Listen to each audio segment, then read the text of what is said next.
Cześć, dzisiaj z cyklu prezentacji starych urządzeń chciałbym zaprezentować eksponat, do którego sam mam bardzo osobisty stosunek. To jest radziecka maszyna do szycia tuła, model pierwszy. Maszyna wyprodukowana w roku 1959, a dla mnie jest ona ważna dlatego, że ta maszyna należała od kiedy pamiętam, należała do rodziny. To była maszyna do szycia mojej babci. Pamiętam, jak stała w jej pokoju, w którym pracowała. Ta maszyna mogła być kupiona albo w Puławach, albo raczej w Lublinie, a może podczas jakiegoś wyjazdu do Warszawy.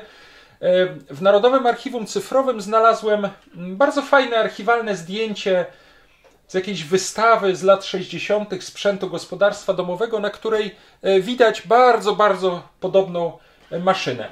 Mam do niej pełen zestaw instrukcji. Można zobaczyć, maszyna do szycia wyprodukowana w Tuła, 1959 rok. Instrukcja obsługi wydana w Związku Radzieckim. Opracowali inżynier Jegorowa i inżynier Noskow, tłumaczył Awierjanow, redaktor Finogenow. Zamówienie przez zwykłe numer zamówienia. Centralne Biuro Informacji Technicznej miasta Tuła, Szosa Orłowska, gmach kombinatu Tuła-Gol. Drukarnia wydawnictwa Komunar, Tuła, ulica Komunarów 42. Także nawet instrukcja, choć po polsku, była drukowana w Związku Radzieckim. Jest tutaj też taka skrócona instrukcja obsługi z zaznaczonymi wszystkimi elementami maszyny. Ta maszyna jest generalnie w bardzo dobrym stanie. Ona wymaga jeszcze przeczyszczenia, ale przede wszystkim, aby ją uruchomić, musiałem wymienić kompletnie sparciałe kable, takie w oplocie materiałowym. Kabel doprowadzający prąd od wtyczki do maszyny i kabel łączący maszynę z nożnym pedałem, z nożnym włącznikiem tej maszyny. W tym krótkim nagraniu chciałbym pokazać wymianę tych kabli i przede wszystkim chciałbym pokazać na końcu, czy ta maszyna znowu wróciła do życia, czy można nią szyć. Zapraszam do obejrzenia tego krótkiego odcinka dotyczącego renowacji maszyny do szycia Tuła, model pierwszy z roku 1959.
Pierwsza część pracy polegała po prostu na usunięciu starych, zniszczonych kabli.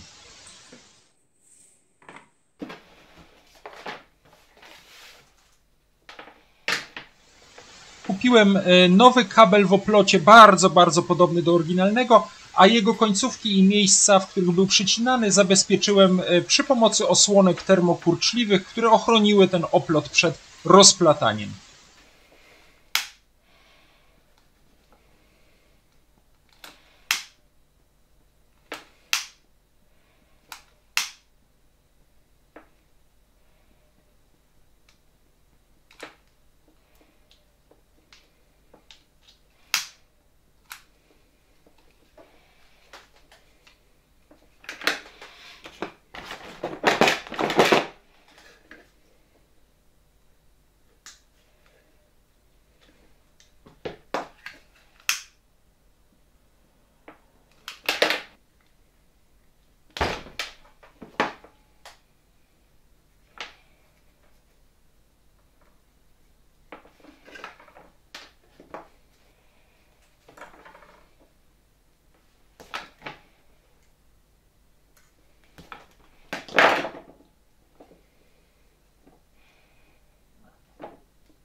tej części pracy chodziło po prostu o przygotowanie wtyczki na każdym z dwóch kabli, wtyczki do gniazdka i wtyczki do przełącznika nożnego z jednej strony, z drugiej zaś strony o przygotowanie końcówek kabla do podłączenia ich do kostki w samej maszynie. Czyli czynność w gruncie rzeczy banalna, tyle że wymagająca pewnej ostrożności z uwagi na oplot kabla, który trzeba było zabezpieczyć przed rozplataniem.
Teraz pozostało tylko podłączyć nowe kable do kostki w maszynie.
Także jak widzieliście, maszyna działa.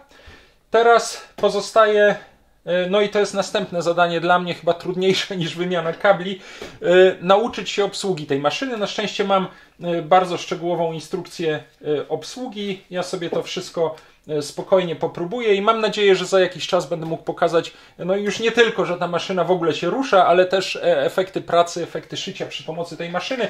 Mam tutaj szereg oryginalnych akcesoriów, które były do niej dołączone, jakieś igły, jakieś dodatkowe stopki. No muszę to wszystko rozgryźć, przyznaję, że jest to zupełny początek mojej krawieckiej czy też szwadzkiej przygody, ale mam nadzieję, że za jakiś czas będę mógł zaprezentować działanie tej maszyny. Mam wielką nadzieję, że uda mi się ją zastosować na przykład do uszycia pokrowców na siodełka do moich zabytkowych rowerków z lat 60. Byłoby to nawet fajne, gdyby maszyna pochodząca mniej więcej z tego okresu posłużyła dzisiaj do renowacji innych urządzeń pochodzących z tych samych lat. Dzięki, zabieram się do studiowania pracy tej maszyny, a niebawem pokażę znowu w kolejnych nagraniach renowację jakichś starych odkurzaczy z moich kolekcji.